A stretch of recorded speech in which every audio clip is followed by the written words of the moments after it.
The knife was still wet when they pushed her through the gates. Elara did not look down at her hands. She did not need to. She could feel the blood drying between her fingers, the blood of a man she had never met, spilled by other hands, in a war that was never hers to fight. Her father had told her this morning would change everything. He had not told her it would begin with a body on the road, and end with her being handed to a stranger like a parcel nobody wanted to keep. The convoy stopped at the edge of a stone courtyard, surrounded by high dark walls. Torches burned along the top of them, even though the sun had not yet set.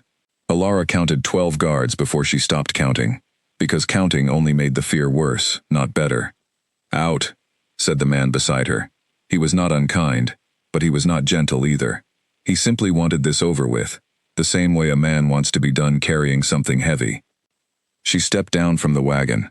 Her legs remembered how to hold her up, though her mind had already left, already gone somewhere far from this courtyard, back to her mother's kitchen, back to the smell of bread, and the sound of her sister laughing at something that did not matter anymore. The doors of the great hall opened before she reached them. She had expected guards to bring her inside. Instead, the doors simply opened on their own, as if the house itself had been told to expect her. Inside, the hall was colder than the courtyard, though there was no wind. Long tables stood empty on either side, benches pushed in, as though a meal had been cancelled the moment word arrived that she was coming. At the far end, on a raised platform, stood a chair that was too large to be called a chair. It looked more like a throne, carved by someone who did not believe in comfort. The man sitting in it did not stand when she entered. Cade. She had heard the name whispered on the road, spoken the way people speak of storms and diseases, things you do not summon by saying too loudly. He was younger than she expected, though nothing about him looked young. His shoulders filled the chair the way a mountain fills a horizon, and his eyes, when they finally lifted to hers, held no curiosity at all, only calculation. "This is her," said the man who had escorted her, his voice unsteady in a way that told Elara everyone in this hall was afraid of the same person she was about to be given to. Cade said nothing. He looked at her the way a merchant looks at a sack of grain, checking it was the correct weight before signing for it. "She comes with her father's word," the escort continued, holding out a folded parchment with hands that trembled slightly. "The border dispute ends today. Your peace. In exchange for—" "I can read," Cade said. His voice was low, unhurried, and it cut the escort off mid-sentence, more effectively than a shout would have. He rose from the chair then, and Elara understood, in that single motion, why grown men lowered their eyes when they spoke his name. He was not simply tall. He moved like something that had never needed to hurry, because nothing had ever dared to make him. He crossed the hall toward her, and for one terrible moment, Elara thought he meant to touch her chin, the way men sometimes did when they were deciding whether a woman pleased them. She braced herself, jaw tight, refusing to let her eyes fall to the floor no matter what came next. But he did not touch her. He stopped 3 steps away, close enough that she could see the faint scar above his left eyebrow, and looked at her the way one looks at a locked door that does not interest them enough to open. "You are the offering," he said, not a question. "I am a person," Elara answered, before she could stop herself. Something shifted behind his eyes, so briefly she almost missed it. Not anger, something closer to surprise, quickly buried. "Take her to the east wing," Cade said, already turning away, already dismissing her as though the conversation had ended before it began. "Give her a room. Guard the door, not for her protection, but because I do not want her wandering where she is not wanted." "My lord," the escort said carefully, "the terms of the peace require—" "The terms require I do not send her back in a box," Cade said, and though his voice never rose, the words landed like a verdict. "They do not require I touch her, marry her, or pretend this is anything other than what it is. Take her away." Elara stood very still as 2 guards approached her, one on either side, waiting for her to move. She looked once more at the man who had just decided her entire future, in fewer than 30 words, and something hard and stubborn settled in her chest, replacing some of the fear. He did not know her. He did not want to know her. Fine. She had not asked to know him either. "I will not beg you for kindness," she said, loud enough that it carried across the hall, loud enough that several guards turned to look at her instead of him. which she suspected did not happen often in this house. Cade paused, his back still to her, one hand resting on the frame of a doorway that led deeper into the fortress. "Good," he said, without turning around. "I have none to give." Then he was gone, and the doors he passed through closed with a sound that echoed far longer than it should have. The east wing was colder than the hall, and quieter, as though the sound of laughter had been drained from it years ago and never replaced. The room they gave her was plain: a bed, a chest for clothes she did not have, a narrow window overlooking a training yard where torches burned even now, though there was no one there to use it. A guard took his place outside her door without a word, the wood groaning shut between them. Alara sat on the edge of the bed for a long time before she allowed herself to cry. She did not cry for long. Crying, she had learned early in life, changed nothing about the walls around her, only made her eyes ache along with everything else. When the tears stopped, she stood and walked to the window. Below, she could see the shapes of warriors moving between buildings, torches catching on armor, voices too far away to understand. Somewhere out there was the man who had just told her, without a flicker of guilt, that he intended to give her nothing at all. She thought of her father's face when he told her what had been decided. He had not looked at her either, not really. He had looked past her, the way people look past things they have already given up. "It secures peace for hundreds of families," he had said, as though that made her one less person, and more one useful number in a ledger. She had wanted to scream at him. She had wanted to ask if he understood what he was doing, sending his own daughter into the house of a man whose name made grown warriors flinch. But she had said nothing, because there had been nothing to say. The decision had already been made long before anyone thought to ask her opinion of it. Now, standing at a window in a fortress she had never wanted to enter, belonging to a man who had already made his indifference toward her perfectly clear, Alara felt something new begin to grow beside the fear. It was small, and it was quiet, but it did not go away no matter how tired she became. It was the decision that she would not disappear quietly. If this house wanted to treat her like an object left at the door, she would prove, every single day, that objects do not speak back.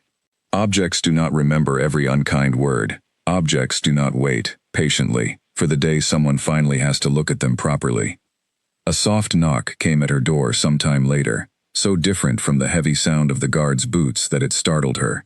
When it opened, a young woman slipped inside carrying a tray of food and a folded blanket, her eyes darting toward the hallway before she shut the door behind her. "I am Nora," the woman said quietly. "I serve in the kitchens. I was told to bring you food, though I do not think he expected me to also bring conversation." Despite everything, Alara felt the corner of her mouth twitch, the first flicker of something like a smile, since the wagon had stopped in that courtyard. "Is conversation forbidden here?" she asked. "Nothing is forbidden," Nora said, setting the tray down carefully. "It is simply that no one wants to risk his mood by being caught enjoying themselves too openly." "And what is his mood, usually?" Nora hesitated, glancing again at the door, as though the walls themselves might carry her words back to him. "Controlled," she said finally. "Always controlled.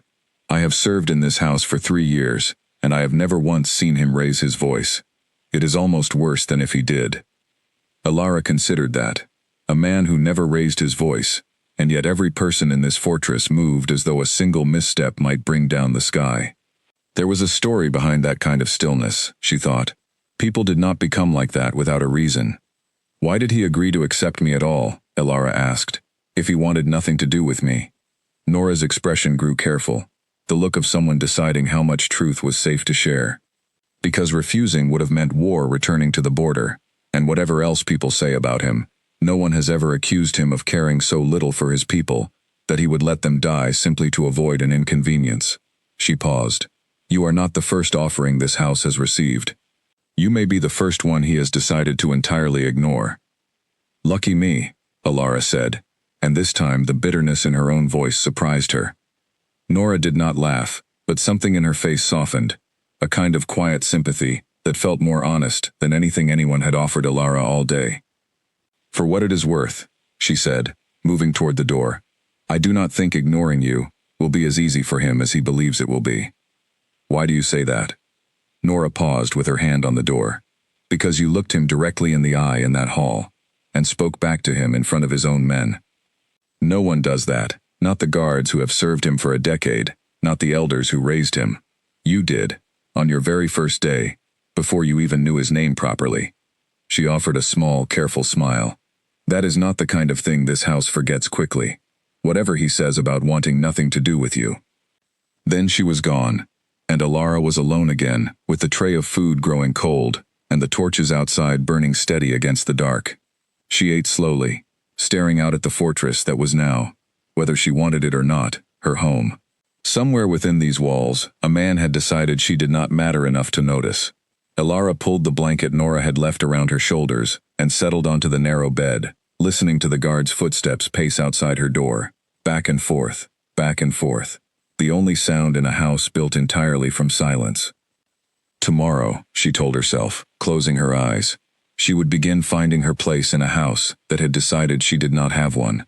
Whatever it cost her, she would not spend the rest of her life being invisible simply because a man with a cold voice and colder eyes had decided that was easiest for him. Outside, far across the training yard, a shape stood at a high window overlooking the east wing, watching the last of the light fade from the small window, where the offering he refused to touch had finally gone still. Cade did not know why he was still standing there. He told himself it was only to be certain the guards were doing their duty. He told himself that for a long time before he finally walked away. The scream came from the training yard just before dawn, and Alara was on her feet before she understood why. She had not been sleeping well in this house.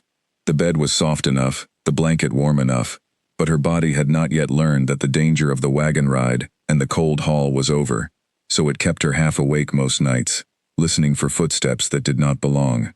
When the scream came, short and sharp and quickly cut off, she was already at the window before the sound had finished echoing off the stone walls.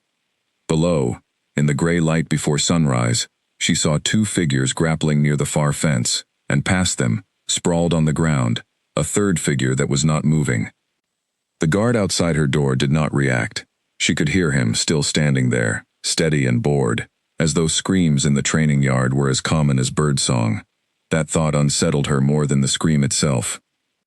She pressed her face closer to the glass and watched a group of warriors gather around the fallen man, and she recognized, even from this distance, the shape of the man who arrived last, and yet somehow made every other person there step back to give him room. Cade knelt beside the fallen warrior, and even through the window, Alara could see something change in the set of his shoulders. Whatever he saw there mattered to him, though his face, when he lifted it to bark an order at the men around him, showed nothing that could be called worry. Only that same terrible stillness Nora had described the night before, the stillness of a man who had trained every visible feeling out of himself, long before Alara had ever met him. Two men lifted the fallen warrior and carried him toward the healer's hall, and Alara realized, with a small jolt, that the healer's hall stood only a short distance from the east wing, close enough that she could hear the commotion continue, long after the group had disappeared from view. She did not decide to leave her room. It was more that her feet simply carried her to the door, before her mind had finished weighing whether it was wise. "I need to go to the healer's hall," she told the guard outside her door. He looked at her, the way a wall looks at wind, entirely unmoved. "You are to stay in this wing." "A man is injured," she said. "I have some skill with wounds. My mother taught me before she died. Whatever your alpha thinks of me, I doubt he would prefer one of his warriors suffer longer, because his guards were following an order too strictly." The guard hesitated. It was a small hesitation, barely visible, but Alara had spent her whole life learning to read the smallest cracks in people's certainty, and she pressed into it before it could close again. "If he is angry," she added, "he can be angry at me. Not you." The guard exhaled slowly through his nose, clearly weighing the cost of two different kinds of trouble, and finally stepped aside. "Quickly," he said. "And if you cause any disturbance, I am bringing you straight back."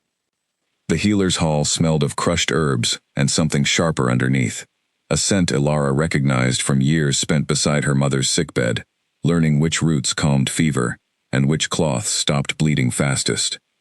Inside, chaos had already begun to organize itself into something closer to order. An older woman, her sleeves rolled to the elbow, barked instructions to two younger helpers, who moved almost too slowly to keep up. The injured warrior lay on a low table, a deep gash along his side soaking through the cloth pressed against it, faster than the healer could replace the bandage. His face had gone pale in a way Alara recognized instantly as dangerous. He is losing too much too fast, Alara said, before she could stop herself. The old healer looked up sharply. And who are you to say so? Someone whose mother spent 15 years treating wounds worse than this one, Alara answered, already crossing the room, already reaching for the strips of cloth stacked on a nearby table. You are pressing in the wrong place. The bleeding is coming from higher, near the ribs, not lower where you are holding. The healer's eyes narrowed, but there was no time to argue, and something in Alara's calm certainty must have convinced her, because she shifted her hands exactly where Alara had said, and within moments, the flow of blood slowed enough that the warrior's ragged breathing began to steady. Hold pressure here, Alara instructed one of the younger helpers, guiding the girl's trembling hands into place. Steady. Do not lift it to check, no matter how much you want to. Lifting it only starts the bleeding again. The girl nodded, wide-eyed, and did exactly as she was told. It was only when the immediate danger had passed, when the warrior's breathing had settled into something closer to sleep than struggle, that Alara realized the room had gone quiet around her, and that the quiet had a particular shape to it, the shape of someone standing in the doorway, watching. Cade had not moved since he arrived. He stood with his arms crossed, his expression unreadable, watching her hands work with the kind of focus he had not once turned toward her directly since the moment she arrived in his hall. Alara straightened, wiping her hands on a clean cloth, refusing to let his stare unsettle the steadiness she had only just found. He will live, she said simply. The wound is deep, but nothing vital was struck. He needs rest, clean water, and this bandage changed twice a day for the next week. You were told to remain in the East Wing, Cade said. I heard a man scream, Alara answered. I chose to help, instead of listening to it happen from behind a window. Something flickered across his face again, that same brief crack she had seen in the hall the day before, gone almost before it appeared. This is not your responsibility, he said. No, Alara agreed, it is not. I did it anyway. The old healer, watching this exchange with the sharp attention of someone who had clearly been waiting a long time to see anyone speak to Cade this plainly, cleared her throat carefully. My lord, if I may. She is right about the wound. I would have lost him if she had not corrected my hold in time. Cade's jaw tightened almost imperceptibly. For a long moment, he said nothing, his gaze moving from the healer to the sleeping warrior, to Alara, standing there with blood on her hands that was not her own, entirely unbothered by his presence, in a way none of his own people ever managed to be. Return to the East Wing, he said finally, though something in his tone had shifted, some of the flat command replaced by a note Alara could not quite name. Of course, she said, and moved past him toward the door, refusing to let herself glance back, to see whether he was still watching her go. He was. That evening, Nora arrived with the dinner tray again, though this time she could barely contain the excitement in her voice as she set it down. You went to the healer's hall, she said. Everyone is talking about it. I only helped with a wound, Alara said, though she felt her cheeks warm slightly at the attention. You corrected old Marin's technique in front of half the training yard's warriors, Nora corrected, grinning now. Marin has served this house for 20 years. No one questions her methods, not even the healers she trained herself. And you did it, and she listened. She listened because I was right, Alara said, not because I did anything remarkable. Nora sat on the edge of the bed, apparently deciding that formality had already been abandoned days ago, and there was little point pretending otherwise now. You do not understand what this house is like, she said. No one challenges anyone here.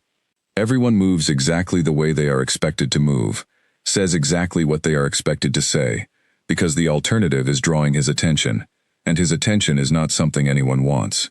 She paused. Except you seem to draw it constantly, and somehow you are still standing here, unharmed, telling me about it over dinner. Alara thought of the way Cade had looked at her in the doorway of the healer's hall, that unreadable stillness that was somehow louder than any words could have been. He does not want me here, she said. He has made that clear enough times now. Maybe, Nora said carefully. Or maybe he does not know what to do with someone who refuses to be afraid of him, and that confuses him more than he is willing to admit. Elara did not answer that.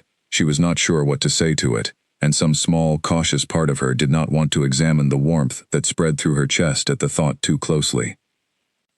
The days that followed fell into something like a rhythm, though rhythm was perhaps too gentle a word for the careful balance Elara maintained between staying out of trouble and refusing to disappear entirely into the role assigned to her.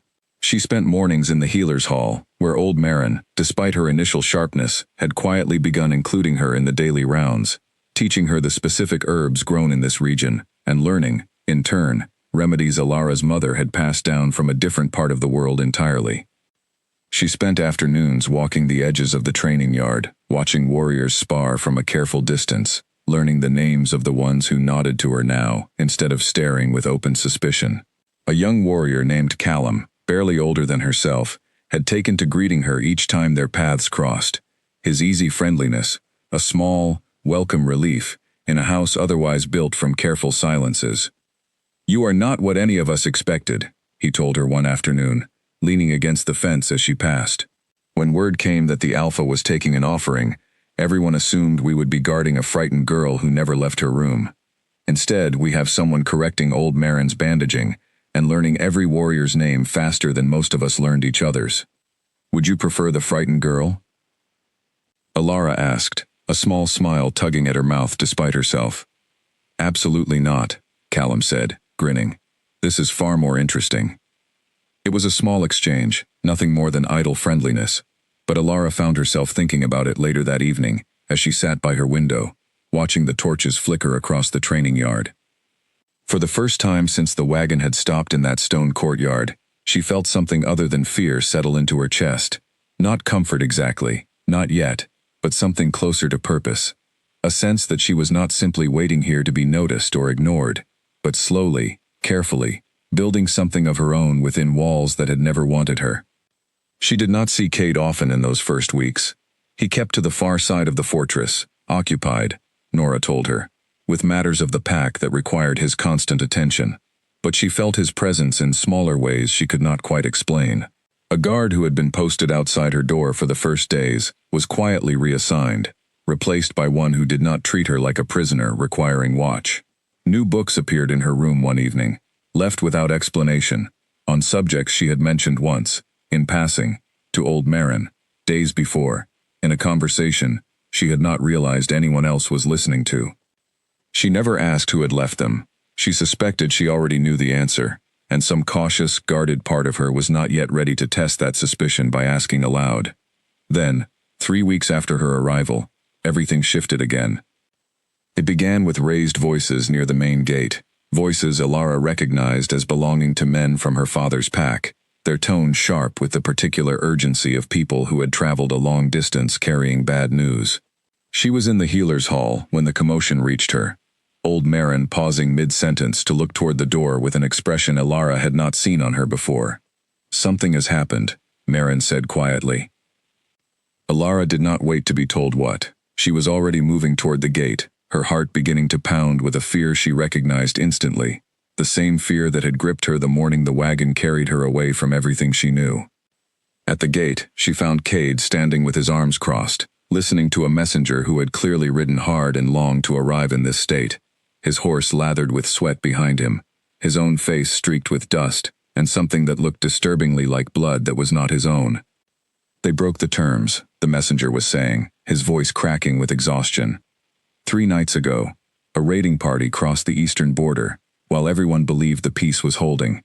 They burned 2 of the outer farms before anyone could respond. Elara felt the ground tilt slightly beneath her feet. "My family," she said, before she could stop herself, and every eye in the courtyard turned toward her. "Are my family safe?" The messenger hesitated, and that hesitation told her everything, before he finally spoke. "The farms belong to your uncle's holdings," he said carefully. "He was injured defending them. He will live, but the damage was significant." Cade's expression had not changed, but something in the air around him had, a kind of coiled tension Elara had not felt from him before, not even in that first hall, when he had looked at her like an unwanted object.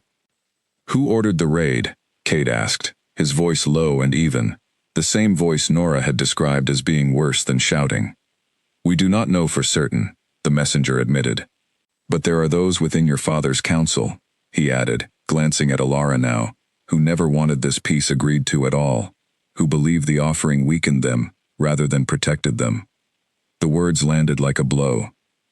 Alara understood, with sudden and terrible clarity, that this raid, this violence against her own family's land, might have happened precisely because she was here, because there were people on both sides who saw her presence in this fortress as a wound to be avenged rather than a peace to be honored. This is not because of her, Cade said, and something in the flatness of his tone made every guard in the courtyard go very still.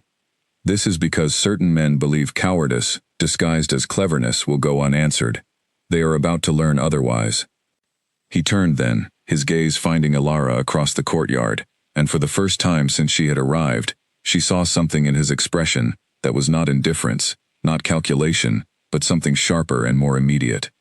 "Return to the East Wing," he said, "now." "My uncle is injured," she said. "I have skill with wounds. Let me help." "Your uncle is being tended by his own healers, days from here," Cade said. "There is nothing you can do for him from this fortress, except stand in a courtyard where I cannot guarantee, until I understand exactly what happened, that you are not still a target." The word landed harder than she expected, target. She had been so focused on finding her place within these walls that she had almost forgotten the position she still occupied outside them, a symbol as much as a person, someone whose safety or harm carried weight far beyond her own life. She did not argue further. She allowed a guard to escort her back toward the East Wing, though she glanced back once, and found Cade still watching her, his jaw tight, his hands curled loosely at his sides, in a way that suggested restraint rather than calm. That night, for the first time since her arrival, guards doubled outside her door, and new patrols appeared along the walls surrounding the East Wing, torches burning in patterns she had not seen before. She sat awake long past midnight, listening to the unfamiliar rhythm of increased vigilance, and found herself thinking, with an unease she did not examine too closely, that whatever indifference Cade had promised her on her first day in this house, the man doubling her guard tonight did not act like someone who felt nothing at all. 3 days after the raid, a name finally surfaced, and the moment it did, the entire fortress seemed to hold its breath. Alara heard it first from Nora, who arrived that morning with her usual tray, but none of her usual lightness. She set the food down without her typical chatter, and Alara knew immediately that something had shifted again. "They found who ordered the raid," Nora said quietly, glancing toward the door as though the walls themselves might be listening. "A man named Garrick. He served on your father's council for years. He never believed the peace should have been made in the first place, and when it was, he decided the only way to undo it was to make it look as though your presence here had failed to protect anyone at all." Alara sat very still, the food in front of her forgotten. "He attacked my own family's land to prove a point," she said slowly, the reality settling over her like cold water. "He hurt my uncle to make an argument." "That is the ugly truth of it, yes," Nora said. "Word is he has fled east, toward the disputed territory neither pack fully controls. There is talk that he intends to gather others who share his view, others who never wanted this peace, from both sides of the border." "Both sides?" Alara asked sharply. Nora nodded, her expression grim. "There are men in this fortress too who resent the arrangement, though few would say so openly. Not everyone believed peace was worth the cost of accepting an outsider into these walls, however skilled she has proven herself to be in the Healer's Hall." The words settled uncomfortably in Alara's chest. She had spent weeks building small, careful footholds in this place, learning names, earning trust one bandage and one conversation at a time. She had allowed herself, without quite admitting it, to begin feeling something like safety here. Nora's words reminded her how fragile that feeling truly was. "What happens now?" she asked. "That," Nora said, "is a question only he can answer, and he has not been in a mood to answer anything to anyone these past 3 days." She was right. Cade had all but vanished from the daily life of the fortress since the raid, closeted for long hours with his senior warriors, messengers arriving and departing at all hours, the usual rhythms of training and meals, disrupted by a tension that hung over everything, like smoke that refused to clear. Alara caught glimpses of him occasionally, crossing a courtyard with a group of grim-faced men, his expression carved from the same stone as the walls around them, but he did not seek her out, and she did not dare seek him. It was Callum who finally broke the pattern, appearing at the healer's hall one afternoon with a message she had not expected. "He wants to see you," Callum said, his usual easy grin absent. "In the war room. Now." Ilara's stomach tightened. "Why?" "I do not know," Callum admitted, "but I would not keep him waiting, whatever it is about." She followed Callum through corridors she had never walked before, deeper into the fortress than the east wing or the healer's hall, until they reached a heavy wooden door, guarded by two warriors who stepped aside without a word at Callum's approach. Inside, a long table dominated the room, covered in maps marked with symbols Ilara did not fully understand, and at the head of it stood Cade, along with 3 other men she recognized as his most trusted commanders. All conversation stopped the moment she entered. "Leave us," Cade said to the room, and the commanders filed out without argument, though several cast curious glances at Ilara on their way past. Callum lingered a moment at the door, before Cade's raised eyebrow sent him following the others out, the heavy door closing behind him, with a sound that seemed to seal the room in silence. For a long moment, Cade said nothing, studying the map spread across the table, as though it might rearrange itself if he stared long enough. "Garrick has gathered nearly 40 men," he said finally, without looking up. "Deserters from both packs, men who believe violence solves what patience cannot. They are moving toward the disputed borderlands, and reports suggest they intend to strike again, somewhere along the border, in a way that cannot be explained away as an isolated incident." "Why are you telling me this?" Ilara asked. "You made it clear from my first day here that I have no place in matters like this." Something flickered across his face, quick and sharp, gone before she could fully name it. "Because you are the reason this peace exists at all," he said.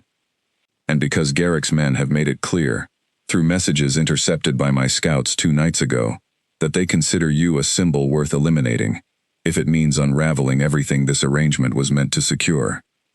The room seemed to tilt slightly. "They want to kill me," she said, the words strange and heavy in her own mouth. "They want to make an example," Cade corrected, his voice flat, but his eyes, when they finally lifted to hers, held none of the indifference she had grown used to seeing there.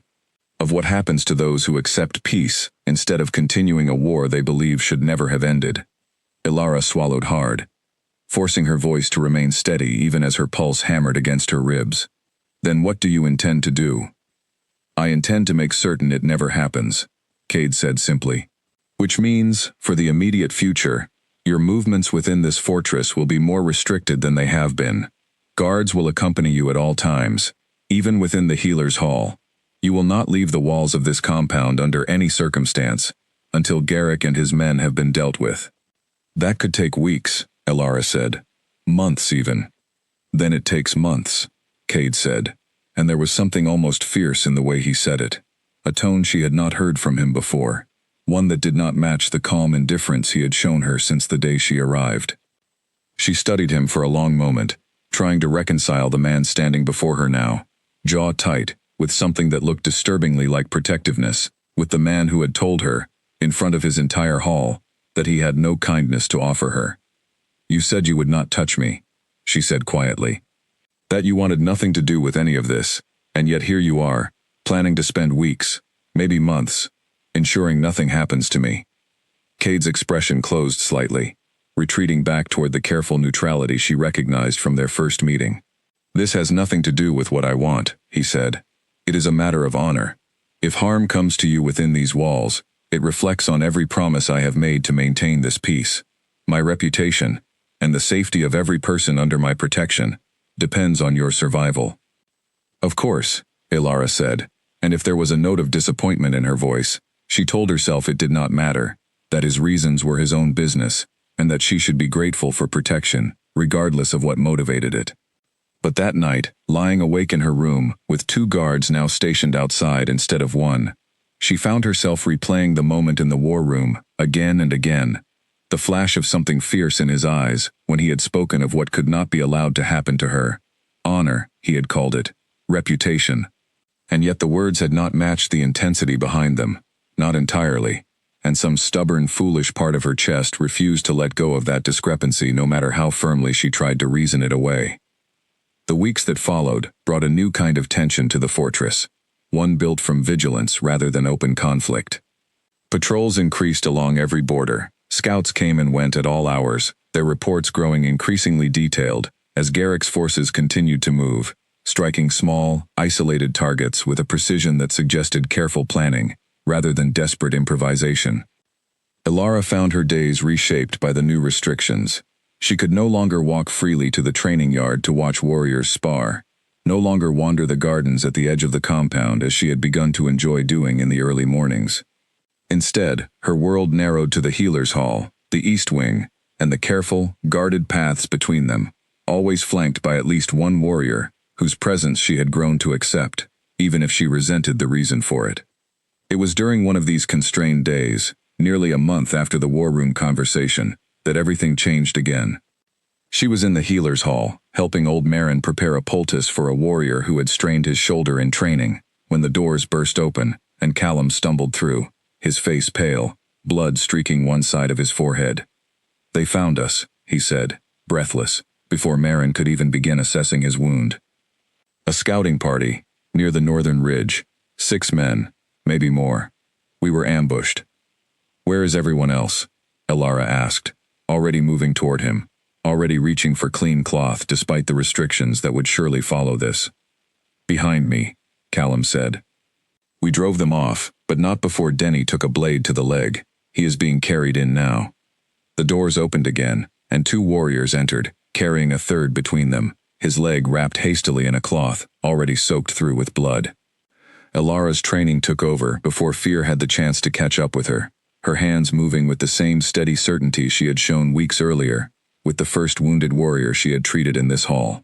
"Set him here," she instructed, directing them to the low table. "Marin, I need the tight bindings, the ones near the far shelf." "Callum, hold his leg steady. Do not let him move it no matter how much he struggles." For the next hour, the healer's hall became a small, contained storm of urgency, Ilara and Marin working in tandem, stitching and binding and calling for supplies, until finally, Denny's ragged breathing steadied into something closer to sleep, the immediate danger past. It was only then, wiping blood from her hands for the second time in this house, that Ilara noticed Cade standing in the doorway, his expression unreadable, but his eyes fixed on her, with an intensity that made her pulse quicken, for reasons that had nothing to do with the danger that had just passed. "You should not have been anywhere near this," he said, once the wounded warrior had been settled, and the room had begun to empty of everyone but the 3 of them. "I was already here, treating a strained shoulder when they arrived," Ilara said. "Should I have stepped aside and let a man bleed while I waited for permission to help?" "That is not what I meant," Cade said, and for the first time, Ilara heard something close to frustration in his voice, though it was not directed at her, not entirely. "Garrick's men are growing bolder. A scouting party this close to the fortress means they have information about our patrol patterns, information they should not have. Someone within these walls may be feeding them details." The implications of that settled slowly, heavily, over the room. "You think there is a traitor here," Ilara said. "I think it is possible," Cade admitted, and the admission seemed to cost him something, some careful control he did not easily surrender. "Which means, until I know for certain who can be trusted, I cannot guarantee your safety with the same confidence I could a month ago." "So what do we do?" Ilara asked, and the word "we" slipped out before she could stop it, before she could remember that she was not meant to feel like part of this house's fight, only a burden to be protected within it. Cade's eyes flickered at the word, something in his expression softening almost imperceptibly. "We tighten every circle of trust," he said. "We find whoever is passing information before they cause real damage. And you," he added, his voice dropping slightly, quieter now than the commanding tone he had used in the war room, "you stop putting yourself in the path of danger every time someone within these walls is hurt." "I cannot promise that," Ilara said honestly. "It is not in me to stand aside while someone bleeds, whatever the cost to my own safety." Something in his jaw tightened, though this time, Ilara thought, it was not entirely displeasure she saw there. It looked, if she allowed herself to consider it, almost like reluctant respect. "Then I will simply have to ensure," he said quietly, "that fewer people bleed in the first place." He left without another word, but Ilara stood in the healer's hall for a long time afterward, staring at the door he had passed through, turning his words over in her mind, with a care she had not expected to give them. Fewer people bleed in the first place. It was not a promise of tenderness, not the kind of words a man says to someone he claims to feel nothing for. And yet, she reminded herself firmly, it was still framed as duty, still spoken in the careful, controlled tone of a leader protecting his household rather than a man protecting someone who mattered to him personally. She told herself the distinction mattered.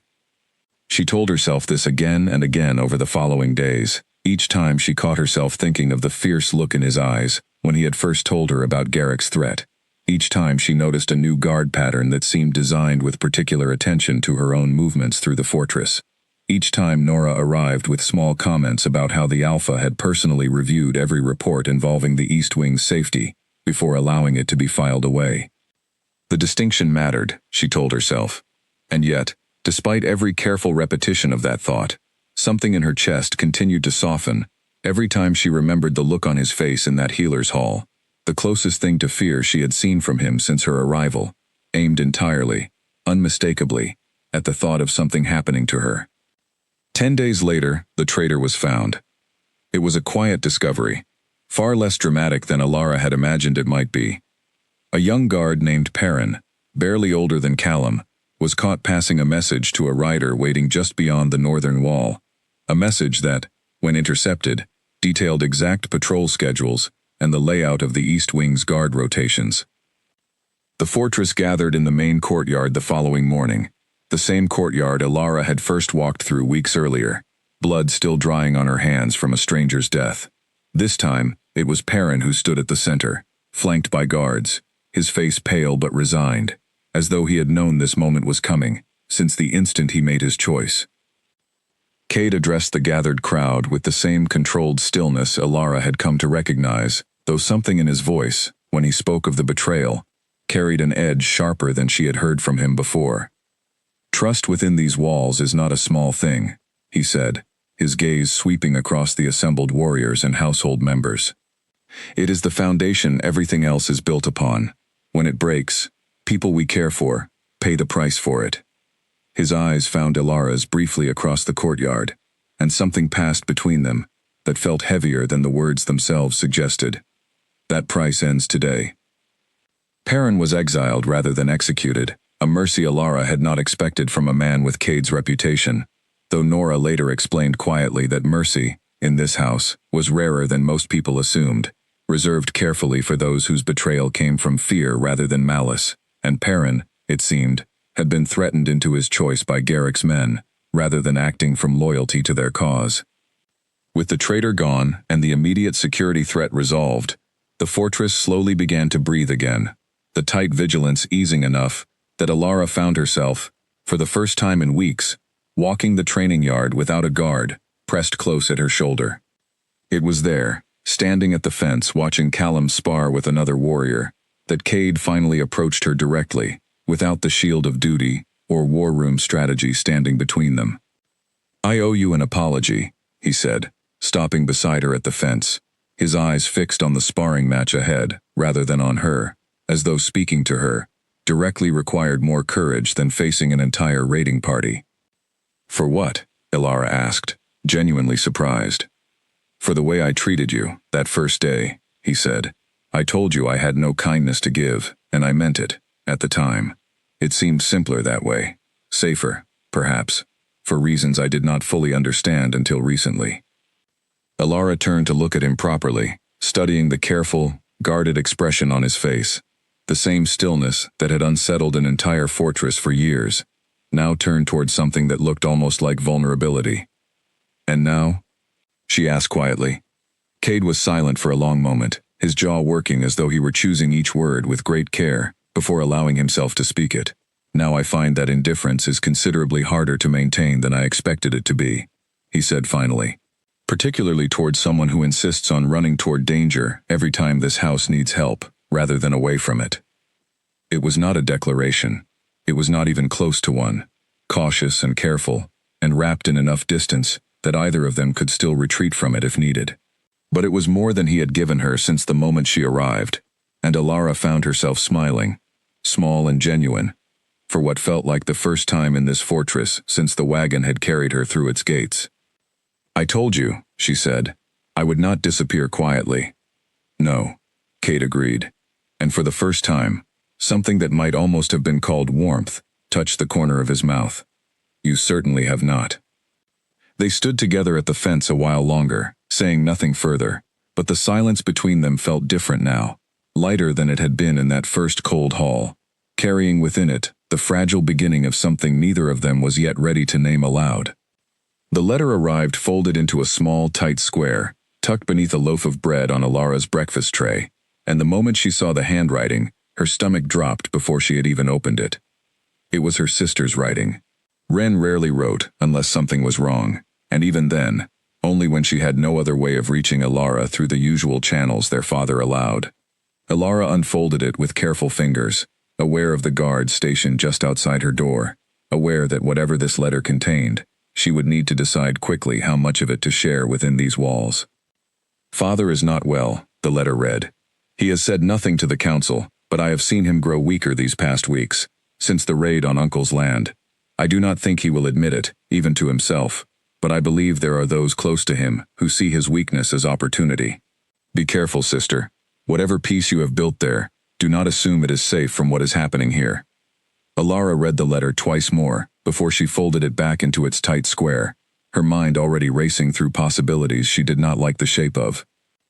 She found Nora in the corridor a short while later and asked, as casually as she could manage, whether any news had arrived recently from her father's territory.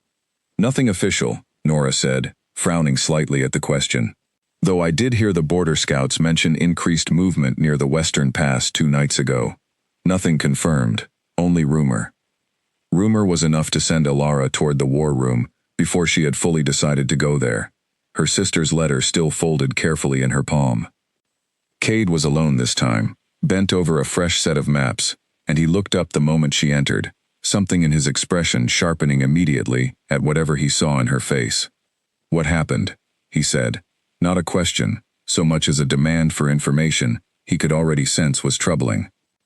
She handed him the letter without a word, watching his eyes move across her sister's careful handwriting, his jaw tightening as he reached the final lines. "Your sister believes your father's counsel is unstable," he said, when he finished reading. "I believe it too," Alara said. "If my father is truly weakening, and there are men on that council who never wanted peace in the first place, then Garrick may not be the only threat we need to worry about. He may simply be the first." Cade set the letter down carefully on the map table, his expression unreadable in the way it had been during their first meeting, though Alara had learned enough by now to recognize the difference between his indifferent stillness and this newer, more focused kind of quiet. "I have scouts already stationed near the western border," he said. "I will have them report directly to me, rather than through the usual channels, until we understand exactly what is happening within your father's council." "I want to go," Alara said suddenly, the words leaving her before she had fully considered them. "I want to see for myself that he is safe." Cade's eyes lifted to hers sharply. "Absolutely not." "He is my father," Alara said, her voice rising slightly, despite her effort to remain composed. "Whatever happened between us, whatever decision he made that brought me here, he is still my family, and if he is in danger, I cannot simply sit within these walls and wait for reports." "You cannot go, because the moment you cross that border, you become exactly the target Garrick's men have been hunting for weeks," Cade said, his voice hardening. "Riding into your father's territory now would hand them precisely the opportunity they have been waiting for. Then send warriors with me, send an entire escort if you must, but I cannot simply do nothing." "You are not going," Cade said, and this time there was no room for argument in his tone, the flat command of the alpha she had first met returning fully to his voice. "I will send scouts. I will send warriors to reinforce your father's borders if the situation calls for it, but you remain here, within these walls, where I can guarantee your safety." Alara felt something hot and frustrated rise in her chest, the same stubborn defiance that had carried her through that first terrible day in his hall. "You do not get to decide that for me," she said. "I am not a possession you are protecting for the sake of your reputation. I am a person, with a family I am allowed to worry about." Something shifted in Cade's expression then. the hardness in his jaw softening into something closer to frustration, turned inward, rather than at her. "You misunderstand me," he said, his voice lower now, rougher around the edges than she had heard it before. "This is not about reputation, not anymore." The words hung in the air between them, heavier than either of them seemed prepared for. Elara felt her breath catch slightly, waiting for him to say more, to finish whatever thought had almost escaped him. But he did not. He turned back to the maps instead, his shoulders squared in that familiar, controlled way, retreating back behind the careful distance he had built around himself, for reasons she still did not fully understand. "I will have news within 2 days," he said. "Until then, please, remain within the fortress, for your own safety, and because I am asking you to." The word please, so unfamiliar coming from him, softened something in Elara's chest, despite her lingering frustration. She nodded, though she did not fully agree, and left the war room without further argument, though the worry for her father sat heavy and unresolved in her chest for the rest of that long, restless day. 2 days passed slowly, each hour stretched thin with waiting. Elara threw herself into work in the healer's hall, grateful for the distraction old Marin's steady presence provided, though even the older woman noticed her distraction, offering quiet, practical comfort in the form of tasks that required careful focus rather than idle worry. On the evening of the second day, a scout arrived at the gates, dust-covered and exhausted, and within the hour, Elara found herself summoned once again to the war room, her heart pounding with a mixture of hope and dread as she crossed the courtyard. Cade's expression, when she entered, was harder to read than usual, and that uncertainty frightened her more than open bad news would have. "Your father is alive," he said immediately, clearly reading the fear on her face, and choosing to address it first. "Weakened, as your sister described, but alive and stable. The council has not moved against him directly, though there is clear division forming among its members." Relief flooded through Elara, so suddenly her knees felt unsteady, and she gripped the edge of the map table to steady herself. "There is more," Cade continued carefully. "The scouts report that a faction within the council, led by men sympathetic to Garrick's cause, are pushing for a formal vote to withdraw support from the peace agreement. If it passes, it would not restart open war immediately, but it would remove the protections currently in place along the border, protections that have kept families like your uncle's from facing further attacks." "When is the vote?" Elara asked. 6 days from now," Cade said. Elara's mind raced through the implications, the careful balance of peace she had sacrificed so much to help maintain, now threatened not by outside raiders, but by the very council that had sent her here in the first place. "If the vote passes," she said slowly, "everything I have done here, everything you have done to protect this peace, unravels, regardless of anything either of us decides." "Yes," Cade said simply. "Then I need to speak to the council directly," Elara said. "Not through letters, not through scouts carrying second-hand reports. I need to stand before them and remind them exactly what this peace has already cost, and what it stands to save, if given the chance." Cade was quiet for a long moment, studying her with an intensity that made her chest tighten in ways that had nothing to do with the political crisis unfolding around them. "That is dangerous," he said finally, though there was less certainty in his refusal this time than there had been 2 days earlier. "Everything about my life since the day I arrived here has been dangerous," Elara said quietly. "I did not choose that, but I can choose how I respond to it, and I am choosing not to hide within these walls, while people who never asked me a single question decide the fate of everyone I love." Cade studied her for a long moment, something in his expression shifting slowly from resistance toward something that looked almost like respect, tangled together with a reluctance that seemed to have far less to do with duty and considerably more to do with fear for her safety, a fear he had clearly not expected to feel this strongly toward anyone. "If I allow this," he said slowly, "I go with you. Not as an escort standing at a distance, but beside you. Every step of the journey, and every moment you stand before that council." Elara felt something warm bloom in her chest, despite the danger ahead, despite the uncertainty of the days to come. "Why?" she asked softly. "Why would the Merciless Alpha risk himself for a peace offering he once refused to even look at?" Cade's eyes held hers steadily, and for the first time since her arrival, he did not retreat behind careful distance, or practiced indifference. "Because you stopped being an offering to me weeks ago," he said quietly, "and I find I am no longer able to pretend otherwise, however much simpler that pretending once seemed." Neither of them moved for a long moment, the war room silent around them, the weight of unspoken things settling comfortably, finally, into the space between them. Outside, the fortress continued its evening rhythms, unaware that within these walls, something long guarded had just begun, quietly and carefully, to come undone. The road to her father's territory was narrower than Elara remembered, hemmed in on both sides by trees dense enough to hide a dozen men without any warning at all, and every rustle of leaves along the way pulled her hand instinctively toward the small blade Cade had insisted she carry, tucked into her belt beneath her cloak. They rode with 6 warriors, Callum among them, though Cade had made it clear from the moment they departed the fortress that he intended to stay close to Elara's side for the entire journey, close enough that their horses' shoulders nearly touched at every turn in the path. "You do not need to hover," Elara said, on the second morning, when he had once again positioned his horse between hers and the tree line, as though shielding her from a threat that had not yet materialized. "I am not hovering," Cade said, his eyes still scanning the trees. "I am being cautious. You have looked at that same stretch of forest 4 times in the last hour." "Because 4 times was necessary," he said, and though his tone remained even, Elara caught the faint edge of humor beneath it, something she had rarely heard from him before this journey began. They made camp that night in a small clearing well off the main road, warriors taking turns keeping watch, while the fire burned low enough not to draw unwanted attention. Elara sat close to the flames, wrapped in her cloak against the evening chill, and found Cade settling beside her, close enough that his shoulder nearly brushed hers. "Tomorrow we reach the outer edge of your father's territory," he said quietly. "The council meets the following morning. We will have little time to prepare once we arrive."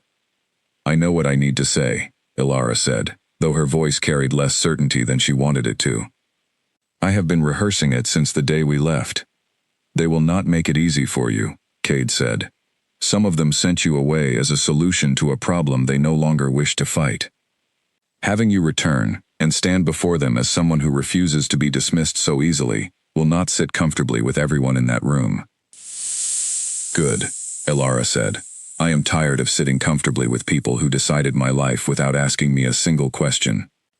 Cade studied her for a long moment in the firelight, something warm and unguarded moving across his face that she had not seen from him before this journey, not even in the war room when he had first admitted the truth of his feelings. "You are the bravest person I have met in a long time," he said quietly, "and I have met warriors who charge into battle without a moment's hesitation." Elara felt heat rise in her cheeks despite the cold night air.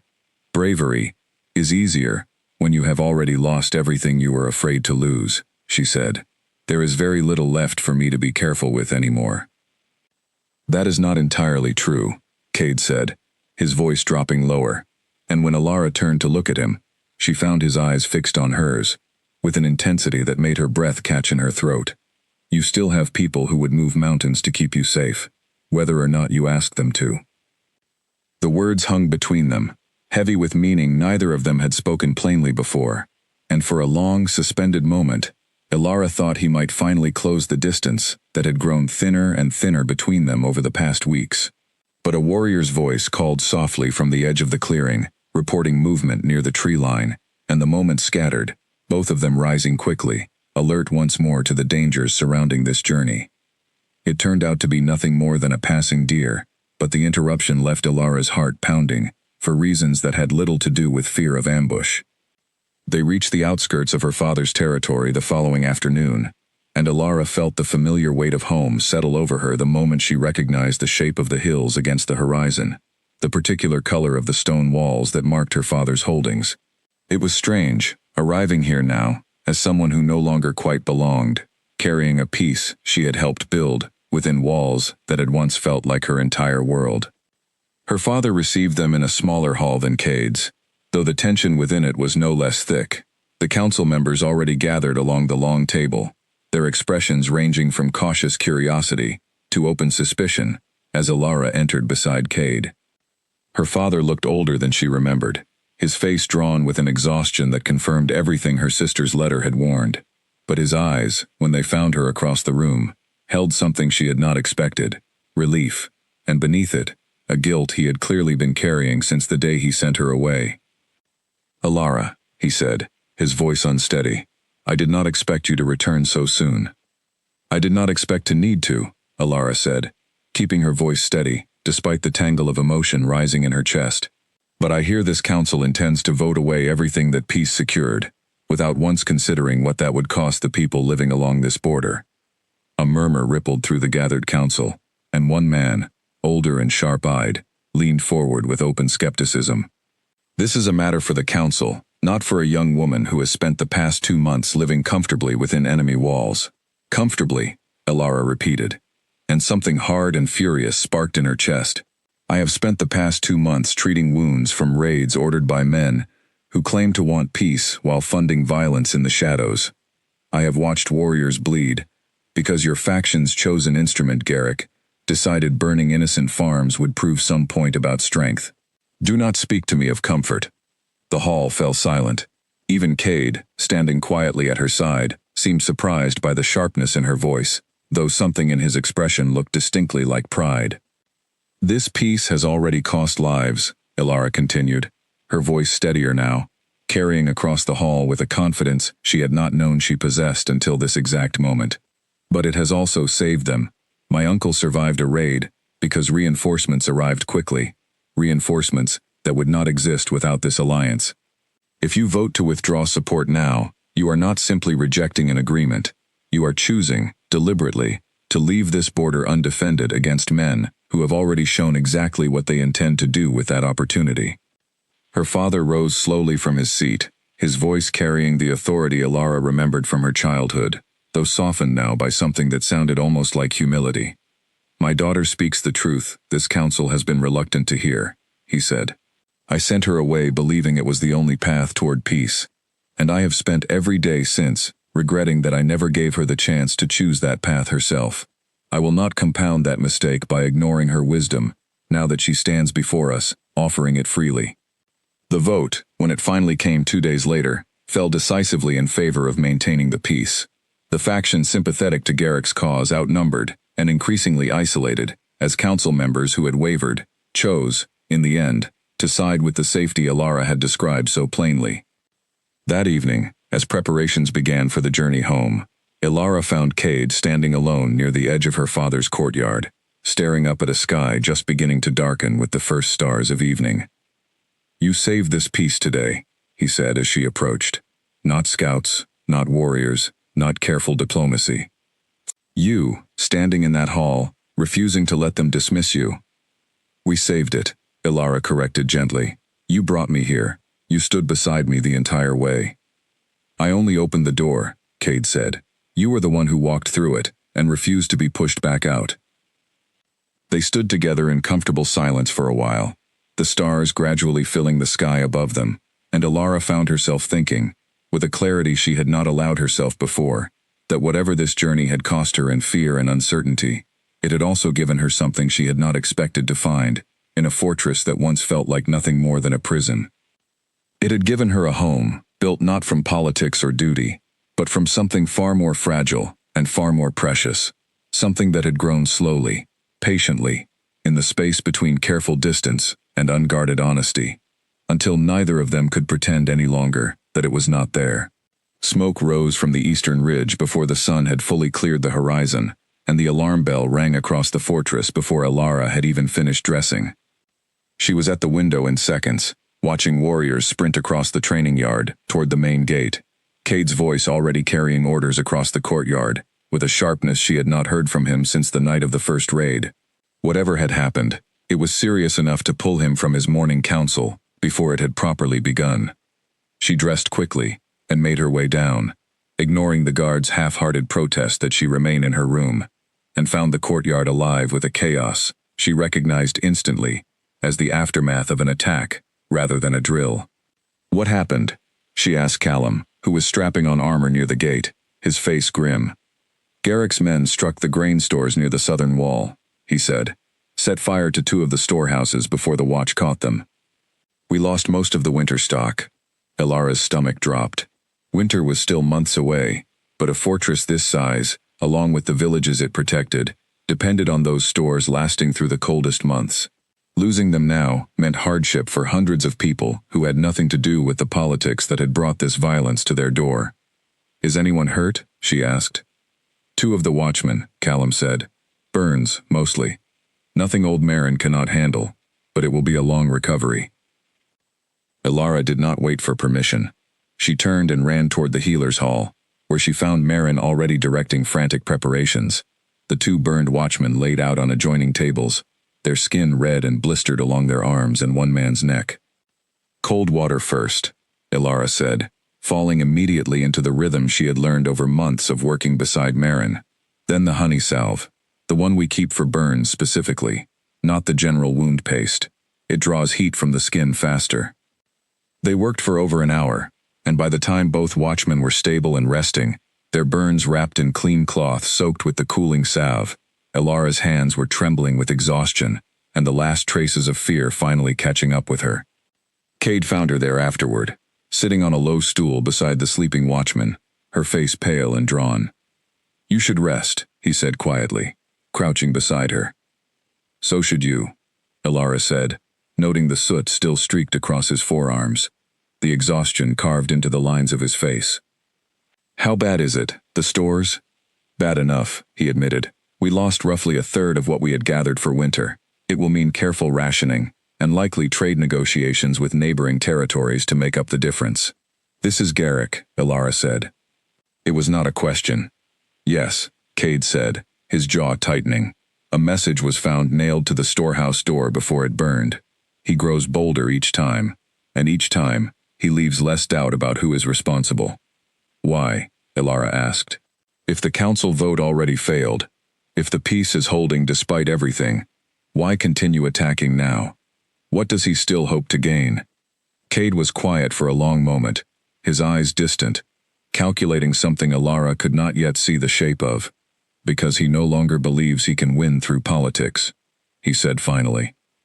"Which means his only remaining path is to make this peace so costly, so painful for everyone living under it, that people begin to wonder whether it was worth the price after all."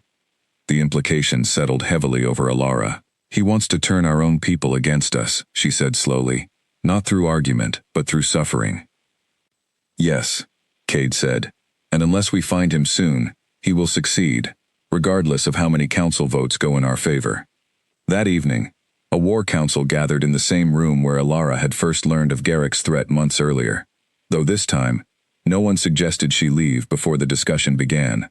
She sat at the table itself now, beside Cade rather than standing apart from him, and the warriors gathered around them addressed her directly when discussing supply routes and defensive positions, a shift so gradual she had not fully noticed it happening until this exact moment. "We know he is operating from somewhere in the disputed borderlands," one of the commanders said, tracing a finger across the map, "but the terrain there is treacherous, thick forest and hidden valleys that make tracking him nearly impossible with conventional scouting." "What if we stop trying to track him?" Elara said, an idea forming slowly as she studied the map, and instead, made it impossible for him to find new targets. Every eye in the room turned toward her. "Explain," Cade said, leaning forward with interest, rather than the dismissiveness she might once have expected from him.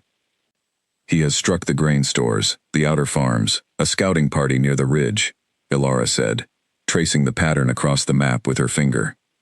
"Every target has been something valuable, but lightly defended, chosen because it hurts, without requiring him to face our full strength directly. If we consolidate our most vulnerable resources, move the remaining winter stores and outlying families closer to the fortress itself, we remove his easy targets entirely. That would mean asking villages to abandon homes they have lived in for generations," one commander said doubtfully. "Temporarily," Elara said, "until he is caught, or until the threat fades enough that returning is safe again. It is not a permanent solution, but it removes his advantage while we continue searching for him." Cade studied the map for a long moment, then looked up at his commanders. "Begin preparations," he said. "Elara is right. Every attack so far has depended on us remaining spread thin and predictable. We stop giving him easy victories, and we force him to either retreat or take a risk large enough that we can finally catch him in the act. The plan took nearly 2 weeks to fully implement. Careful diplomacy required to convince outlying families that the temporary relocation was necessary, rather than an overreaction. But slowly, methodically, the vulnerable edges of the territory drew inward, closer to the protection of the fortress and its warriors. During those 2 weeks, something else shifted as well, quieter and more personal than the strategic consolidation unfolding around them. Cade began seeking Alara out, not only in moments of crisis or counsel, but in ordinary hours too, joining her occasionally in the healer's hall to observe her work, walking beside her through the training yard in the evenings, when the day's tasks had finally settled into rest. "You have changed this house," he told her one evening, as they walked together along the outer wall, the sunset painting the sky in shades of orange and gold above them. "Warriors speak your name with respect now, not simply tolerance. Old Marin has begun teaching you remedies she has refused to share with anyone else in a decade." "I only tried to make myself useful," Alara said. "I did not set out to change anything." "That is precisely why it worked," Cade said, stopping to look at her directly, the fading light catching something warm and unguarded in his expression. "You never tried to prove yourself worthy of this house. You simply lived as though you already belonged here, and eventually, the rest of us caught up to that truth." Alara felt her breath catch slightly at the warmth in his voice, at the way he was looking at her now, none of the careful distance from their first meeting remaining anywhere in his expression. "And you," she said softly, "have you caught up to it as well?" Cade was quiet for a long moment, the wind stirring gently around them, carrying the distant sound of warriors finishing their evening drills somewhere below. "I think," he said slowly, "I caught up to it faster than I was willing to admit, even to myself." Neither of them moved closer, not yet, the careful boundaries they had maintained for so long still holding, however thin they had grown. But something had shifted permanently in the space between them, an understanding neither needed to voice aloud, that whatever this had begun as, a political arrangement neither had chosen, it had grown into something else entirely, something worth protecting, as fiercely as either of them protected the fragile peace that had first brought them together. The scout burst into the war room, without waiting to be announced, his chest heaving from a hard ride, and the moment he spoke, every plan of quiet consolidation Alara had helped design fell away in an instant. "We found him," the scout said. "Garrick. A hidden camp, 2 valleys east of the disputed border. My partner is watching it now, but we counted at least 30 men. Maybe more." Cade was on his feet immediately, the maps forgotten, his focus narrowing into the sharp, decisive clarity Alara had come to recognize whenever true danger presented itself. "How far?" he asked. "Half a day's ride, if we move quickly," the scout said. "Assemble the warriors," Cade said, already moving toward the door. "We leave within the hour." "I am coming," Alara said, rising from her seat before he had even finished speaking. Cade turned, his expression immediately hardening into refusal. "Absolutely not. This is not a diplomatic mission. This is a strike against armed men, who have already shown they intend violence without hesitation." "I am not asking to fight," Alara said, standing her ground, despite the urgency thickening the air around them. "But if there are wounded, on either side, someone will need to treat them quickly, before infection or blood loss claims lives that could otherwise be saved. Old Marin cannot ride fast enough to keep pace with warriors, but I can." Cade's jaw tightened, the same conflict Alara had watched play across his face months earlier during their journey to her father's territory, protectiveness warring visibly with respect for her judgment. "If you come," he said finally, "you remain at the rear, with a dedicated guard, and you do not move forward until I personally clear the area." "Agreed," Alara said, relief flooding through her that he had not simply forbidden it outright. The ride east was harder than anything Alara had experienced since her arrival in this territory, warriors pushing their horses at a pace that left little room for conversation, the tension in the air thickening with every mile that brought them closer to Garrick's hidden camp. She rode near the back of the group as promised, flanked by 2 warriors whose grim expressions told her clearly enough how seriously they were taking this mission. They reached the ridge overlooking the valley just as the sun began sinking toward the horizon, and Alara watched from a careful distance as Cade and his commanders studied the camp below through the fading light, warriors moving in careful patterns around a cluster of tents and a large fire pit at the center. "We move at nightfall," Cade said quietly to his gathered warriors. "Surround the camp from 3 sides. Cut off any retreat toward the deeper valley. I want Garrick taken alive if possible. He has answers this territory needs, about who else within the council has been funding his efforts." The wait for nightfall stretched agonizingly slow, Alara's heart pounding steadily harder with each passing minute, watching Cade move among his warriors with the same calm authority she had witnessed since her very first day in his hall, though now, knowing him as she did, she could see beneath that calm to the careful weight of responsibility he carried for every life about to enter that valley. Before the warriors moved out, Cade returned to where Alara waited with her guard, his expression softer than the commanding mask he wore for his men. "Stay here," he said quietly. "Whatever you hear, whatever happens down there, you remain on this ridge until I come back for you myself." "Be careful," Alara said, her voice unsteady despite her effort to keep it firm. Cade reached out then, his hand finding hers briefly. A gesture so simple, and yet so unlike anything he had allowed himself since the day she arrived, that it took her breath away more thoroughly than any grand declaration could have. "I intend to," he said quietly. "I have far too much to return to now, to be careless." Then he was gone, moving down the ridge with his warriors, swallowed quickly by the darkening tree line, and Alara was left standing with her guard, straining to hear any sound from the valley below, her heart caught somewhere between terror and a fierce, unfamiliar hope.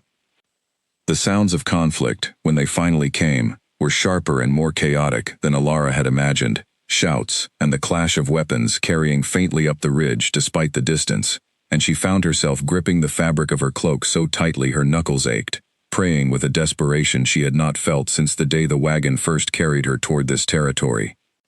It felt like hours, though she knew later it had been closer to 20 minutes, before a warrior came sprinting up the ridge toward them, and Alara's heart seized until she recognized Callum's familiar shape beneath the dust and exertion.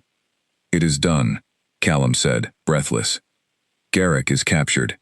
A handful of his men escaped into the deeper valley, but most surrendered once they realized how thoroughly we had surrounded them. "Is anyone hurt?" Alara asked immediately, already gathering her healer's supplies. "A few wounds, nothing severe," Callum said. "Cade wants you brought down now. He would not let anyone else approach the wounded until you arrived." Alara made her way down the ridge as quickly as the darkness allowed, her guard close behind her, and found the camp transformed from a hidden stronghold into a scene of controlled aftermath, warriors securing prisoners, while others tended to minor injuries scattered across the clearing. Cade stood near the center of it all, overseeing the capture of Garrick himself, a lean, sharp-eyed man now bound and kneeling before him, his earlier confidence entirely stripped away by the reality of his defeat. The moment Cade spotted Alara entering the clearing, something in his tense shoulders eased visibly, though he did not leave his position immediately, finishing his exchange with Garrick first. "You will answer for every life you have cost this territory," Cade said, his voice colder than Alara had heard it in months, the merciless reputation that had once terrified an entire pack fully present again in this moment, starting with the names of everyone on the council who funded your efforts. Garrick said nothing, his jaw set with stubborn defiance even in defeat, but Cade did not press further, turning instead toward Alara as she moved among the wounded warriors, tending to cuts and a dislocated shoulder, with the same steady focus she had shown since her very first day treating injuries in this territory. When the immediate work was finished, and prisoners had been secured for the long ride back toward the fortress, Cade found her sitting near the edge of the clearing, exhaustion finally catching up with her now that the danger had passed. "You should not have come this close," he said, settling beside her, though there was no real reprimand in his tone, only lingering worry finally allowed to surface, now that the crisis had ended. "You needed a healer," Alara said simply. "I was not going to sit safely on that ridge while people bled down here." Cade studied her for a long moment, the moonlight catching the exhaustion and quiet strength etched across her face, and something in his expression softened into an emotion Alara had watched grow slowly, patiently, over the past months, until it had become as familiar to her as her own heartbeat. "I do not think I have properly thanked you," he said quietly, "for everything you have given this territory since the day you arrived. Not simply your skill with wounds, though that alone has saved more lives than I can easily count, but your courage. Your refusal to let any of us treat you as something less than you are. You do not need to thank me, Elara said softly. I did not do any of it for gratitude. I know, Cade said. That is precisely why it means as much as it does. He reached out then, his hand finding her cheek gently, and for the first time since the day she had arrived, as an unwanted offering in his cold, distant hall, Cade closed the last careful distance between them entirely, his lips meeting hers in a kiss that carried within it every unspoken word from the months that had brought them to this exact moment, beneath a sky full of stars, in a clearing that had witnessed both violence and, now, something far gentler taking root in its place. When they finally parted, Elara found herself smiling, despite the exhaustion of the long day behind her, despite the uncertain road that still lay ahead in dealing with Garrick and whatever secrets he carried about the Council's remaining traitors. What happens now? She asked softly. Now, Cade said, his voice carrying a warmth she had waited months to hear, directed fully and openly toward her. We finish securing this peace properly, and then, if you will allow it, I intend to make certain the entire territory understands exactly what you have become to me, and to this house, since the day they mistakenly called you nothing more than an offering. Elara leaned into him then, the cold night air no match for the warmth spreading steadily through her chest, and for the first time since the wagon had carried her through those dark fortress gates, she felt, completely and without reservation, that she had finally found the place she truly belonged. Garrick's interrogation began the morning after their return to the fortress, and Elara found herself waiting anxiously outside the war room, unable to focus properly on her work in the healer's hall, while the truth about the Council's remaining traitors hung unresolved. It was Nora who finally brought word, slipping into the healer's hall, with an expression that told Elara immediately something significant had happened. He talked, Nora said quietly. Named 3 council members who funded his raids from the very beginning. One of them fled before warriors could reach his estate. The other 2 have been taken into custody, awaiting judgment. Elara felt a complicated mixture of relief and unease settle over her. My father, she said carefully. Does he know? He was informed by messenger this morning, Nora said. Word is, he took the news hard, though not with surprise. I think he suspected some of this for longer than he ever admitted. Elara found Cade later that afternoon, in the war room, studying a fresh report with an expression more troubled than she expected, given the success of their mission. What is it? She asked, settling into the chair beside him. One of the men Garrick named, Cade said slowly, is a cousin of yours. Distant, but still family by blood. Elara felt the ground shift slightly beneath her. Who? A man named Edric, Cade said. Do you know him? The name landed like a stone in her chest. She remembered him vaguely from childhood gatherings, a quiet, watchful man who had always seemed to hover at the edges of family conversations, rather than fully participating in them. She had never suspected him of anything, had barely thought of him at all in the years since she had grown old enough to notice the deeper currents of her father's counsel. I barely know him, she admitted, but he is family, regardless. What happens to him now? That depends on your father, Cade said carefully. He faces judgment from his own council, according to the laws governing his territory, not mine. I have no authority there, only the right to demand accountability for the raids that crossed into my territory. Will you demand his life? Elara asked quietly, unsure which answer she was hoping to hear. Cade was silent for a long moment, his eyes studying her carefully, weighing something she could not quite read in his expression.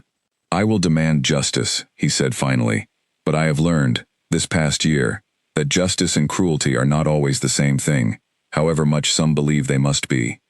That lesson came from watching you, more than anywhere else. Elara felt something loosen slightly in her chest at his words, grateful beyond measure that the man beside her had grown, over these months, into someone capable of tempering his authority with the same mercy she had tried to bring into every corner of this fortress since her arrival. The following weeks brought a slow, careful unraveling of everything Garrick's network had built. Messengers traveled constantly between the 2 territories, coordinating trials and negotiations, ensuring that whatever justice was delivered strengthened the fragile peace, rather than reigniting the tensions it had only recently overcome. Alara found herself called upon frequently to advise on these negotiations, her unique position as both her father's daughter and Cade's trusted companion, giving her insight neither side could easily dismiss. Edric, in the end, was exiled, rather than executed, his lands and titles stripped, his name struck from any future council standing. It was not the mercy Alara might have hoped for entirely, but it was far gentler than the punishment Garrick himself ultimately faced, a fate decided by Cade's own council, according to the laws of warriors who did not easily forgive attacks against their people. Through it all, Alara watched Cade navigate the delicate balance between strength and compassion, with a steadiness that reminded her, again and again, why an entire fortress had learned to trust him so completely, even during the months when his indifference toward her had made that trust seem impossible to imagine extending toward outsiders. It was on a quiet evening, nearly 3 weeks after Garrick's capture, that Cade found her in the garden she had slowly cultivated, at the edge of the east wing, the same garden Nora had once told her no one within these walls had bothered to tend in years. "The council formally ratified the permanent peace agreement today," he said, settling onto the bench beside her. "Both territories signed it this afternoon.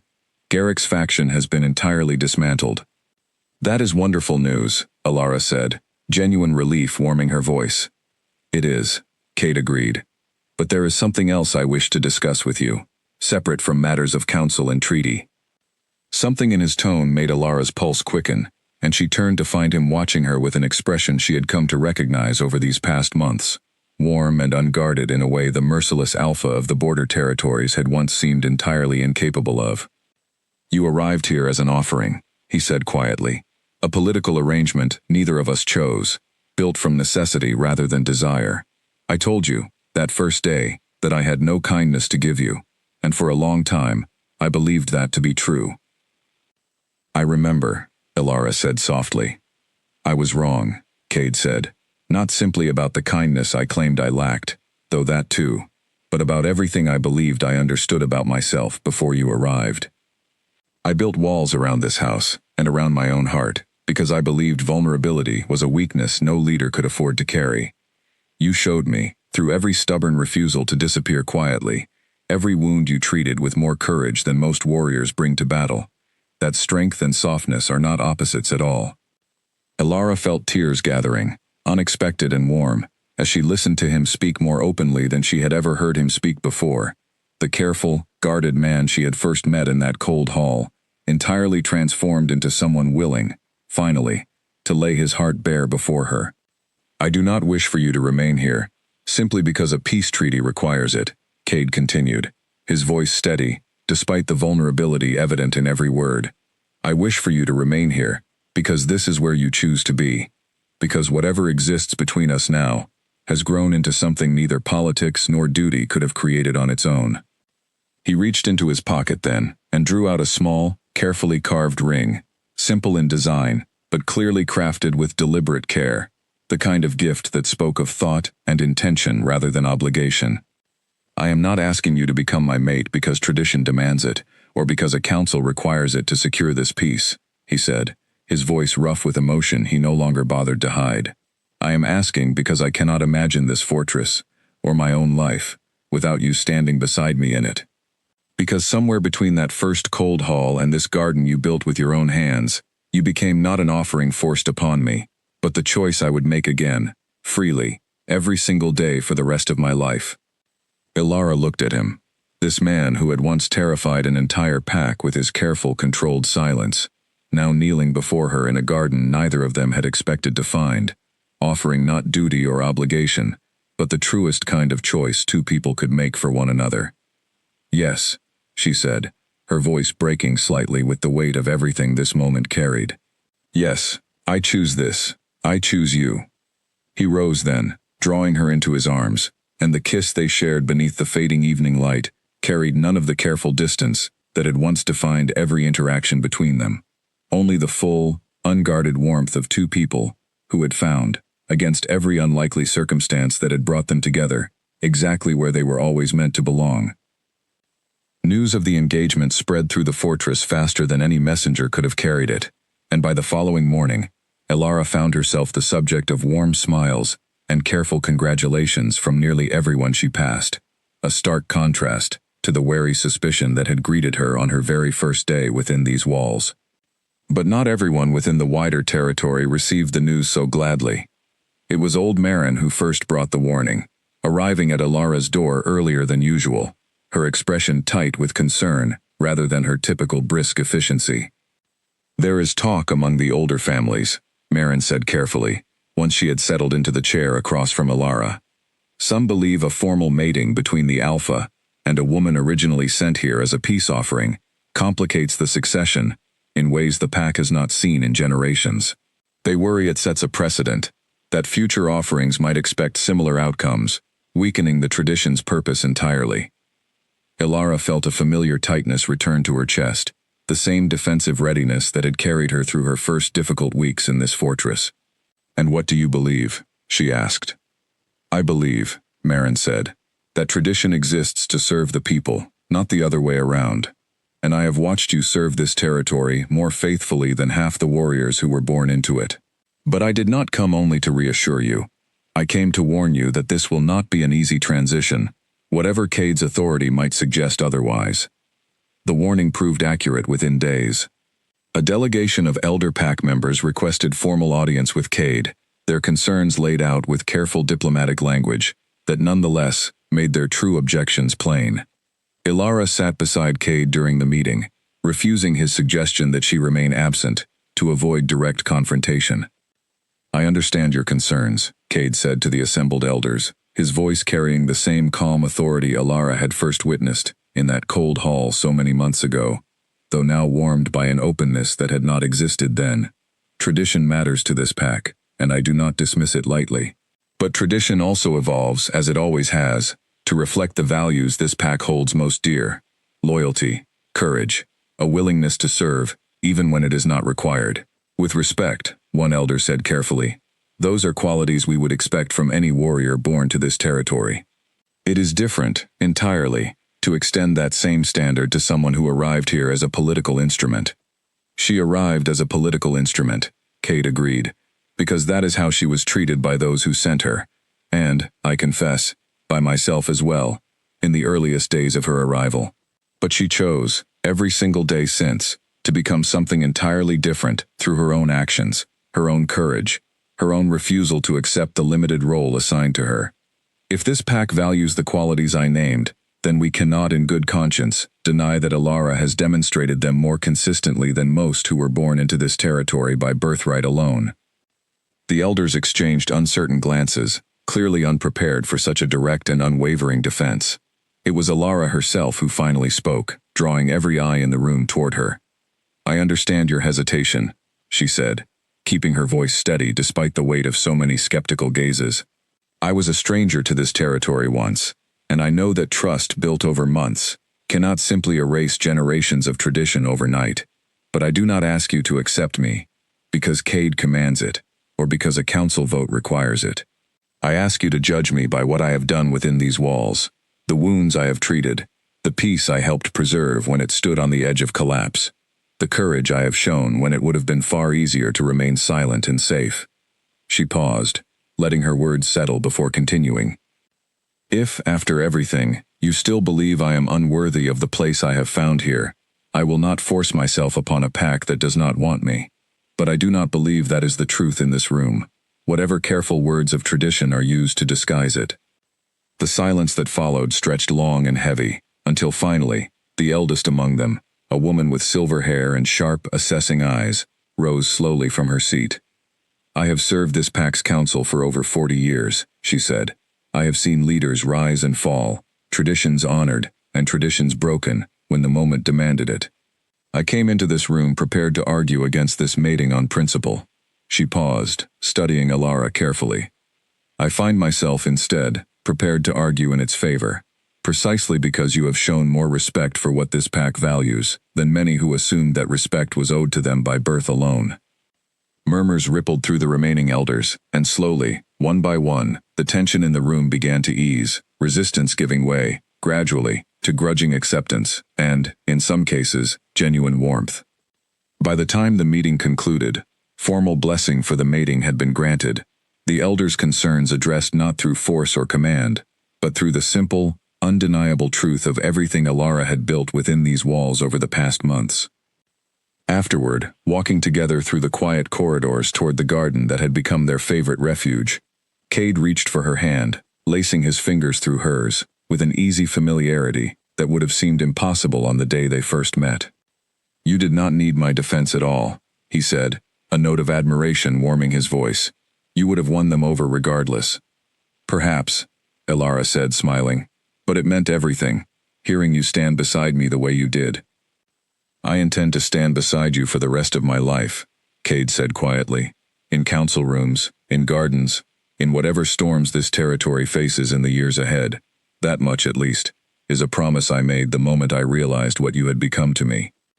They walked in comfortable silence for a while, the fortress around them settling into the peaceful rhythms of evening, warriors returning from training, the smell of dinner drifting from the kitchens, the ordinary, precious sounds of a home Alara had once believed she would never find within these walls. As they reached the garden, Alara paused, looking back at the fortress rising behind them, its high walls no longer feeling like the prison they once had, but something closer to a fortress she had helped build with her own hands, stone by careful stone, alongside a man who had once claimed he had nothing to offer her at all. "Do you ever think about that first day?" she asked softly. "The offering, the cold hall, everything that brought us here?" "Often," Cade admitted, "mostly with gratitude, strange as that sounds, given how poorly I treated you at the start." "Gratitude?" Alara asked, surprised. "If circumstances had unfolded differently," Cade said, "if there had been no war, no need for peace, no offering sent to secure it, I might never have met you at all. Whatever pain that beginning caused either of us, it led, eventually, to this." He gestured around them, at the garden, the fortress, the life they had built together despite every obstacle placed in their path. "I would endure that difficult beginning 100 times over, if it meant arriving here again, with you, at the end of it." Alara leaned into him, resting her head against his shoulder, watching the last light of evening fade slowly across the sky above the fortress that had become, against every expectation she carried on her first terrifying day within its walls, entirely and completely her home. The morning of the mating ceremony began with rain, a light, steady fall that soaked the training yard and left the fortress smelling of wet stone and early autumn, and for one anxious hour, Alara worried the entire celebration might need to be moved indoors before it had even properly begun. By midday, the clouds broke apart, sunlight spilling across the courtyard in warm, golden streams, and Nora, arriving breathless to help Alara dress, declared it a sign that even the sky itself approved of what was about to happen. "You look radiant," Nora said, adjusting the final fold of Alara's gown, a deep blue fabric embroidered along the edges, with silver thread, that caught the light whenever she moved. "I still remember the first day I brought you dinner in that cold little room, certain you would spend the next year hiding from everyone in this house." "I remember that too," Alara said, smiling at the memory, despite how frightened she had been at the time. "You were the first person here who treated me like a person, instead of a problem to be managed. And now look at you," Nora said, her eyes bright with unshed tears. "About to become Luna of this entire territory, beloved by warriors who once would not meet your eyes." Alara felt her own eyes sting at the words, the weight of everything that had brought her to this moment, settling over her with a warmth that had nothing to do with the sunlight now streaming through her window. The ceremony itself took place in the same courtyard where she had first arrived, blood drying on her hands, a stranger among people who wanted nothing to do with her. Now, that same courtyard overflowed with warmth and celebration, warriors and villagers gathered in careful rows, her father and sister having traveled from their own territory to witness the joining of two packs that had once stood on the edge of devastating war. Cade waited for her at the center of it all, dressed in formal attire that did nothing to diminish the powerful presence that had once made grown warriors lower their eyes, though now, watching him watch her approach, Alara saw none of that old, distant coldness, only warmth, unguarded, and completely genuine, reflected in every line of his face. The ceremony itself was simple, following traditions that had bound this pack together for generations. words spoken before the gathered witnesses that formalized what both of them had already chosen, quietly and completely, in the months since that first difficult meeting. "I once told you I had no kindness to give," Cade said, during the portion of the ceremony reserved for personal vows, his voice carrying clearly across the silent, attentive courtyard. "I believe every person here today has witnessed how thoroughly you proved me wrong. You did not simply survive within these walls, Ilara. You transformed them, and in doing so, you transformed me as well, into someone capable of the very kindness I once claimed I lacked entirely." Ilara felt tears slip freely down her cheeks now, unable to contain the overwhelming emotion of this moment, and when it came her turn to speak, her voice trembled slightly with the weight of everything she wished to say. "I arrived here as an offering," she said, "given without my consent, to a man everyone warned me would show me nothing but cold indifference. I did not choose this path at the beginning, but I choose it now, freely and completely, not because duty demands it, but because somewhere between that first terrible day and this one, you became the person I could not imagine my life without." The courtyard erupted into warm applause as the ceremony concluded, and when Cade finally drew her into his arms, sealing their bond with a kiss that carried within it every difficult step of the journey that had brought them here, Ilara felt for the first time completely and without any lingering doubt that she had found exactly where she belonged. The celebration continued long into the evening, feasting and laughter filling the fortress that had once felt so cold and unwelcoming. Warriors who had watched her arrive as a frightened stranger, now toasting her happiness with genuine warmth. Callum offered a particularly enthusiastic toast that had the entire hall laughing, recalling the first day he had teased her about not being the frightened girl everyone expected. Old Marin, uncharacteristically emotional, embraced her tightly, declaring that she had never trained a more stubborn or more gifted student in all her years tending this territory's wounds. Late into the night, when the celebration had finally quieted and most of the guests had retired for rest, Ilara found herself standing once more in the garden that had become so precious to her, Cade's arm wrapped securely around her shoulders as they watched the stars scatter brightly across the clear autumn sky. "A year ago," Ilara said softly, "if someone had told me I would end this day as your mate, standing in a garden I built with my own hands, in a fortress that once terrified me more than anything I had ever known, I would not have believed a single word of it." "Nor would I," Cade admitted, pressing a gentle kiss to the top of her head. "I spent years convinced that vulnerability was a weakness I could not afford, that keeping everyone at careful distance was the only way to protect both myself and this territory. You proved, patiently and completely, that the opposite was true all along." "We still have challenges ahead," Ilara said. "The peace remains fragile, however much stronger it has grown these past months. There will be difficulties neither of us can yet anticipate." "Perhaps," Cade said, "but we will face them together, as we have faced everything since the day you refused to disappear quietly into that cold hall. That, I have learned, makes every difficulty considerably easier to bear." Ilara smiled, leaning into him fully, the weight of the day's celebration and the months of struggle that preceded it settling into something that finally felt like rest, like home, like the quiet, hard-won peace of two people who had built, from the wreckage of political necessity and careful indifference, something genuinely and completely their own. Somewhere beyond the fortress walls, the border that had once separated two warring territories now stood as nothing more than a quiet boundary between allied lands, farms rebuilding, trade routes flourishing, families no longer living in fear of raids that had once threatened everything they held dear. It was not a peace born from treaties and careful diplomacy alone, though those had certainly played their part. It was a peace built, ultimately, from the courage of one woman who had refused to be treated as nothing more than an offering, and the transformation of one man who had learned, through her patient and unwavering example, exactly what it meant to choose someone freely, completely, and without any trace of the cold indifference that had once defined his entire heart. As the last stars faded slowly toward the coming dawn, Ilara and Cade remained together in their garden, the fortress standing quiet and peaceful around them, no longer a prison built from politics and duty, but a home built, patiently and completely, from something far more enduring than either of them had ever expected to find.